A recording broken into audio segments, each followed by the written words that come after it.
YouTube మిత్రులందరికీ నమస్కారం. ఇది బోరందేవ్ ఆలయం అండి. ఛత్తీస్‌గఢ్ రాజధాని అయినటువంటి రాయ్‌పూర్‌కి 135 కిలోమీటర్ల దూరంలోను, బిలాస్పూర్‌కి ఒక 120 కిలోమీటర్ల దూరంలోను, చౌరా అనే గ్రామంలో ఉంటుందండి. ఈ ఆలయ విశేషాలు, ఈ ఆలయాన్ని ఎలా చేరుకోవాలి, ఇవన్నీ పార్ట్ 1 వీడియోలో చూపించానండి. ఎవరైనా పార్ట్ 1 వీడియో చూడకపోతే లింక్ కింద డిస్క్రిప్షన్‌లోను, పైన ఐకార్డ్స్‌లోను ఉంటుందండి. ఒకసారి చూడండి. ఇది పార్ట్ 2. నర్మదా పుష్కర యాత్రలో భాగంగా మేము ఈ ఆలయాన్ని అంటే 1400 సంవత్సరాల క్రితం నిర్మించినటువంటి ఈ ఆలయాన్ని చూడటం జరిగిందండి. మీరు చూస్తున్న చెట్లన్నీ కొండమామిడి చెట్లండి. ఈ చుట్టుపక్కల మొత్తం అవే ఉన్నాయి. ఇది 1400 సంవత్సరాల క్రితం నిర్మించినటువంటి బోరందేవ్ ఆలయం అండి. శివుడికి అంకితం చేయబడిన ఈ ఆలయాన్ని మరింత విపులంగా తెలుసుకునే ప్రయత్నం చేద్దాం. Hi friends, welcome back to my channel Madan Reddy vlogs.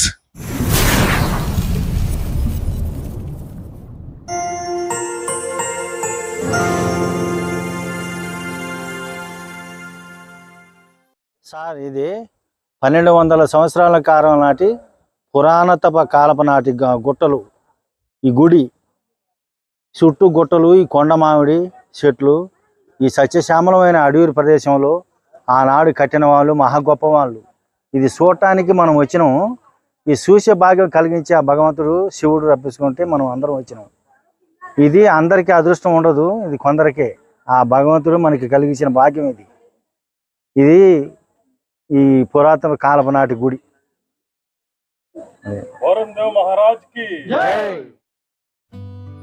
ఇది ఈ బోరందేవ్ ఆలయం పక్కనే ఉన్నటువంటి శిథిలమైన శివాలయం అండి. ఇది ఆ పక్కనే ఉన్నటువంటి చాముండాదేవి ఆలయం అండి.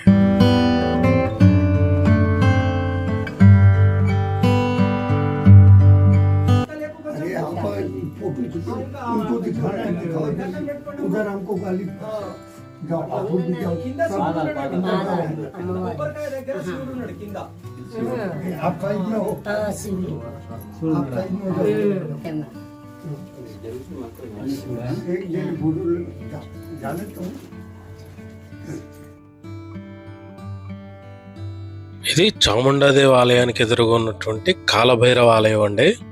ఇక్కడ క్షేత్రపాలకుడు కాలభైరవుడు అనమాట అండి.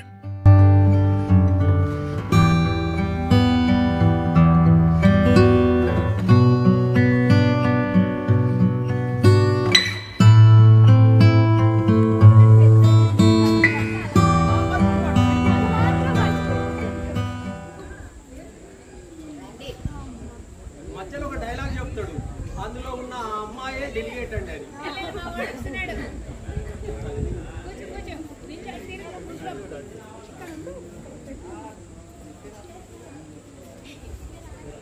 Okay, thank you. ఈ దేవాలయ ప్రాంగణం మొత్తం చాలా విశాలమైన మైదానంతోనూ, చాలా వాతావరణం అంతా చాలా ఆహ్లాదకరంగా ఉందండి. వచ్చిన భక్తులు సేద తీరటానికి, వాళ్ళు కూర్చుని ఎంజాయ్ చేయడానికి చాలా అనువుగా ఉందండి. ఇక్కడ వాతావరణం చుట్టూ కొండమామిడి చెట్లు, చాలా బాగుందండి వాతావరణం మాత్రం. ఛత్తీస్గఢ్ వచ్చేవాళ్ళు ఎవరైనా సరే ఈ ఆలయాన్ని మాత్రం మిస్ కాకండి. ఈ ఆలయానికి ప్రధానమైన పండుగ వచ్చి శివరాత్రి అండి. ఇక్కడ శివరాత్రి రోజు చాలా పెద్ద జాతర జరుగుద్దండి. చుట్టుపక్కల ఉన్న జనాలందరూ ఈ శివాలయంలోనే ఉంటారండి ఆ రోజున. చుట్టూ గుట్టలు, అవునండి, కొండ మామిడి చెట్లు, అవునండి, ఈ అరణ్యం ఎంతో బాగున్నది. ఇది చూడటానికి ఎంతో అదృష్టం ఉండాలి. సస్యశ్యామలమైన ప్రదేశాలు. ఇలా వీళ్ళందరూ ఆలయం అంతా కలిగి తిరిగి ఫోటోషూట్లు, వీడియో షూట్లు అని ఎంజాయ్ చేస్తుంటే నాకు మా ప్రసాద్కి మాత్రం గుండెల్లో గొబులు మొదలైందండి. ఈ 115 మందికి భోజనం ఎలా పెట్టించాలా అని. ఎందుకంటే ఇంతమందికి భోజనం పెట్టే వ్యవస్థ ఆ గ్రామంలో అయితే లేదండి.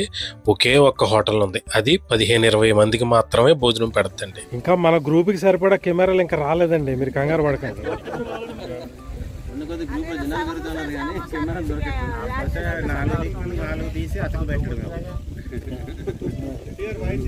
అది కదండి, ఇంతమందికి ఏ హోటల్లో భోజనం పెడతారు చెప్పండి.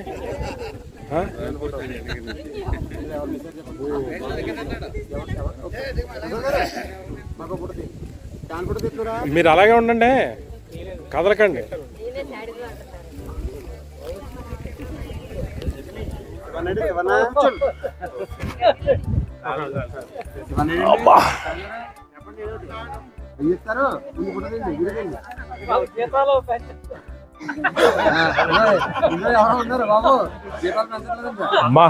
మా గ్రూప్ 138 మంది 100 మంది అంటున్నాం కదండి. ఇదిగోండి ఇదే మా గ్రూప్ చూడండి. గత రెండు టూర్ల నుంచి దొరుకుతలేదండి, ఇవాళ దొరికారు. మొత్తం గ్రూప్ అందరూ ఇవాళ దొరికారండి. చూడండి ఒకసారి మా గ్రూప్ అంతా.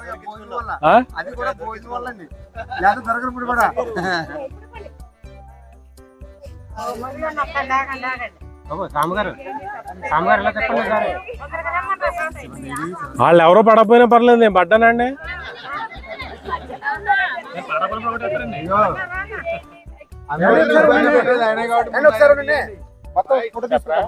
తీసుకోండి కూర్చోండి. వాళ్ళందరూ అన్నం కోసం వరద బాధితులు ఎదురు చూస్తున్నారండి. చూడండి అక్కడ భోజన వ్యవస్థ ఈ హోటల్ ఒక్కటే అండి. అది 15-20 మందికి మాత్రమే వాడు రోజు చేస్తాడు. కాకపోతే వాడి దగ్గర ఏమీ లేవండి అసలు. ఏమన్నా కావాలంటే బియ్యం, కూరగాయలు కావాల్సిన 20 కిలోమీటర్ల దూరం వెళ్ళి తెచ్చుకోవాలండి. కాకపోతే ఇంకా ఆప్షన్ లేదు కాబట్టి ఆ 20 కిలోమీటర్ల దూరం వెళ్ళి బియ్యం, కూరగాయలు అన్నీ తెచ్చి వీళ్ళందరికీ వండి పెట్టేవండి. ఇంకో ఆప్షన్ ఏమి కనిపించలేదండి. దాని మూలంగానే అందరూ కష్టపడి, ముఖ్యంగా మా ప్రసాద్ అండి, మా ప్రసాద్ బాగా కష్టపడి వీళ్ళందరికీ వండి పెట్టడం జరిగింది. అంటే ప్రొఫెషనల్ ట్రావెలింగ్ చేసే వాళ్ళకైతే వాళ్ళకి అన్ని వ్యవస్థలు ఉంటాయి కాబట్టి ఇట్లాంటివి అయితే మేనేజ్ చేస్తారండి. మేము ఇండివిజువల్ గ్రూప్స్ కాబట్టి ఇట్లాంటి కష్టాలు అయితే తప్పవండి. ఈ ప్రదేశం బాగా దట్టమైన అడవి ప్రాంతంలో ఉంది కాబట్టి చుట్టుపక్కల ఒక 40 కిలోమీటర్ల దూరం వరకు పెద్ద పెద్ద హోటల్స్ ఏమి లేవండి. ఒక 20-30 మంది అయితే మేనేజ్ అయిపోద్దండి. కాకపోతే అంతకన్నా ఎక్కువ గ్రూప్స్ వస్తే మాత్రం ఇండివిజువల్గా మాత్రం వాళ్ళు ఏర్పాటు చేసుకోవాలి. ఇలా వండి పెట్టడంలో కూడా ఒక ఆనందం ఉంటుందండి. అది ఆ రోజు మాత్రం మేము ఫుల్గా అనుభవించాం. తినడం అనే అతి ముఖ్యమైన కార్యక్రమం అయిపోయిన తర్వాత అక్కడ నుంచి మా ప్రయాణం బిలాస్పూర్కి 35 కిలోమీటర్ల దూరంలో ఉన్న మహామాయ టెంపుల్కి అండి. ఇది 51 శక్తిపీఠాల్లో ఒక శక్తిపీఠం అండి. ఈ మహామాయనే కోసలేశ్వరి దేవి అని కూడా అంటారు. సతీదేవి యొక్క కాలి గజ్జలు పడిన ప్రదేశంగా ఈ మహామాయ టెంపుల్ని చెప్తారండి. ఇది రతన్పూర్లో ఉందండి. ఈ ఆలయం కూడా ఛత్తీస్గఢ్లోని ఒక ప్రధానమైన ఆలయం అండి. చాలా పవర్ఫుల్ ఆలయం కూడానండి ఇది. ఇక్కడ అమ్మవారు 2 రూపాల్లో ఉంటారండి. అంటే గర్భగుడిలోని ప్రధాన దేవతే 2 ప్రతిమల కింద, అంటే ముందో ప్రతిమ వెనకో ప్రతిమ 2 ప్రతిమల కింద ఉంటుందండి. అంటే గుడి బంద్ అయిపోయే టైం కాబట్టి నేను వీడియో చాలా తక్కువగా తీసానండి. ఇది చాలా పెద్ద ఆలయం అండి, చాలా పవర్ఫుల్ ఆలయం కూడానండి. మాకు కొద్దిగా లేట్ అవ్వబట్టి నేను చాలా తక్కువగా వీడియో తీయడం జరిగిందండి. ఇది ప్రధానమైన ఆలయం లోపల పరిస్థితి అండి ఇది.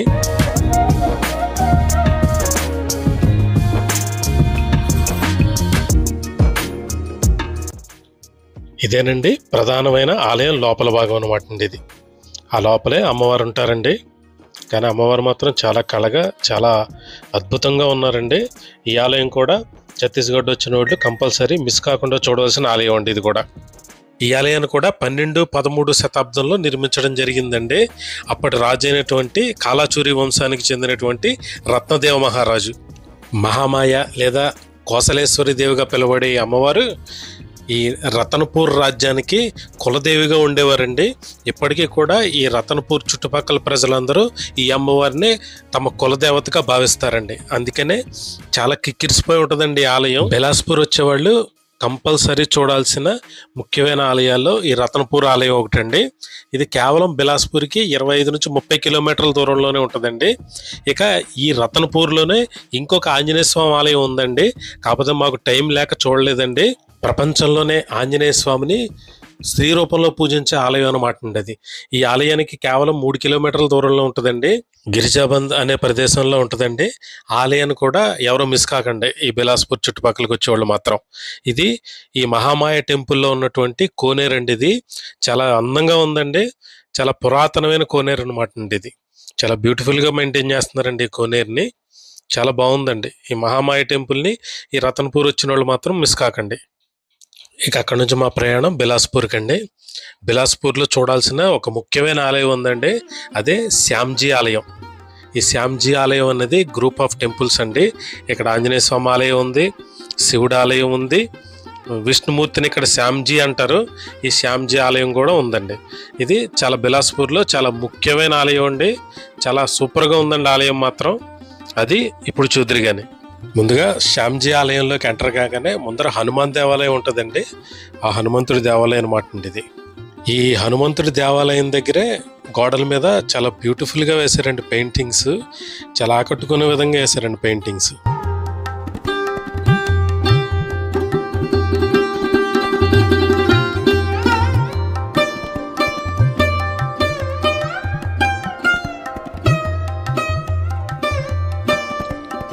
ఆ ఎదురుగా కనిపిస్తున్నది శ్యామ్జీ ఆలయం అండి. దానికి ఎడం చేతి వైపు ఉన్నది అమ్మవారి ఆలయం అండి. అది కూడా ఇప్పుడు చూపిస్తాను మీకు.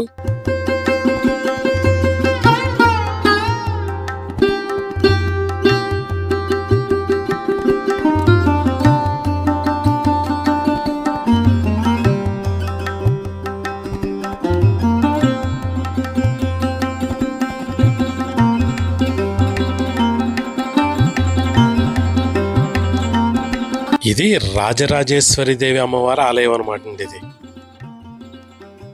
చాలా నీట్గా మెయింటైన్ చేస్తున్నారండి ఈ ఆలయాన్ని.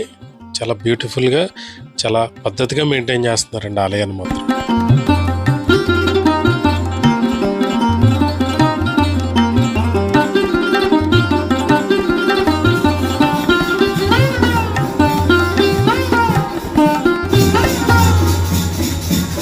ఇది అక్కడ ఉన్నటువంటి శివాలయం అండి. ఇదేనండి బిలాస్పూర్లో ఉన్నటువంటి ముఖ్యమైన అతి ముఖ్యమైన ఆలయం శ్యామ్జీ మందిర్. మేము వెళ్తల్లోకి హారతి జరుగుతుందండి.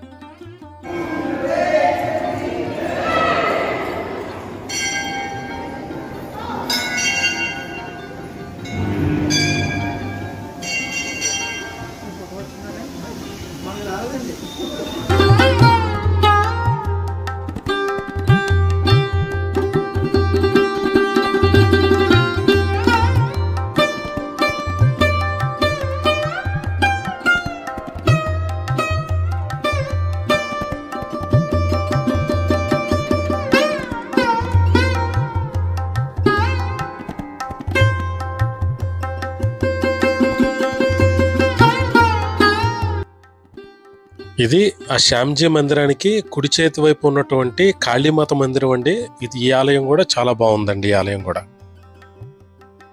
ఇక వీడియో నచ్చితే లైక్ చేయండి, షేర్ చేయండి. ఇలాంటి మరిన్ని ఇన్ఫర్మేషన్ వీడియోల కోసం నా ఛానల్ని సబ్స్క్రైబ్ చేసుకోండి. Thank you all.